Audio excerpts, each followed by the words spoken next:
Assalomu alaykum, hurmatli ijtimoiy tarmoq kuzatuvchilari. 2025-yil yanvar-noyabr oylarida aholi bandligini ta'minlash va kambag'allikni qisqartirish borasida olib boriladigan ishlar to'g'risida hurmatli prezidentimizning 2025-yil aholi bandligini ta'minlash, ularni tadbirkorlikka jalb qilish va daromadini oshirish bo'yicha yangi yondashuv keng joriy qilish, mahallalarda ehtiyojmand aholi qatlami bilan manzilli ishlarni tashkil etish va ijtimoiy xizmatlar ko'lamini kengaytirish, mavjud resurslar, imtiyozlar va preferensiyalardan samarali foydalanish orqali yuqori daromadli ish o'rinlari yaratish va kambag'allik qisqartirish topshiriqlari berilgan edi. Yil boshida 1520 nafar ishsizlar aniqlangan bo'lib, ishsizlik darajasi 5.3% ni tashkil qilgan edi.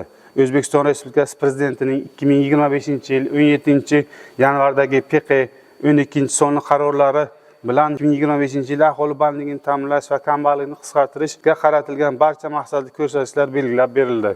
Mazkur qaror ijrosi yuzasidan shahar hokimining tegishli qarorlari qabul qilindi.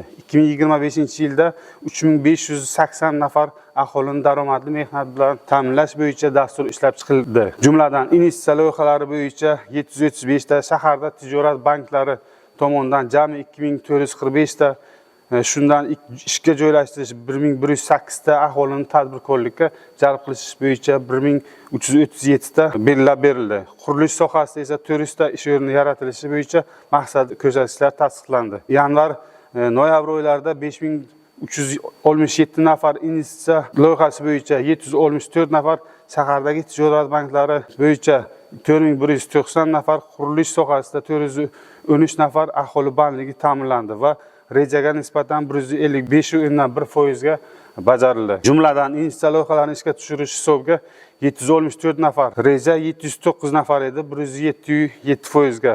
Shaharda tijorat banklari tomonidan 4190 nafar, reja 2351 nafar, 178.2% ga bajarildi. Qurilish sohasida esa 413 nafar, rejaga nisbatan 103% ga bajarildi. Ushbu olib borilgan ishlar natijasida shaharda yil yakuni bilan ishsizlikdan xoli hududga aylantirish rejalashtirilmoqda.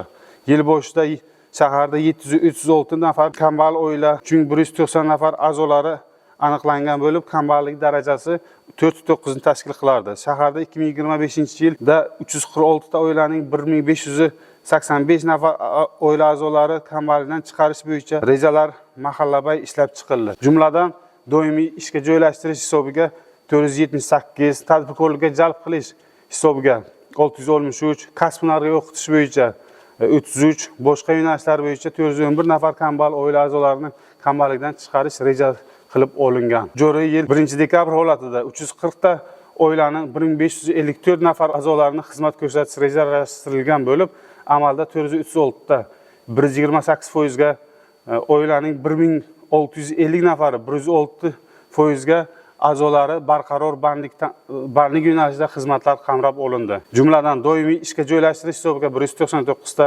imtiyozli kredit ajratish hisobiga 135 ta, subsidiya ajratish hisobiga 2 ta, kasb-hunarga o'qitib, tadbirkorga jalb qilish hisobiga 81 ta, tadbirkorlikka jalb qilish orqali 213 ta kambag'al oilalarga xizmatlar ko'rsatilib, shaharda 11 oy yakuni bilan kambag'allik darajasi 1.9% ga, 300 ta oilaning 1226 nafar oila a'zolarini tashkil etmoqda. Ushbu olib borilgan ishlar natijasida yil yakuni bilan kambag'allikdan xoli hududga aylantirish rejalashtirildi.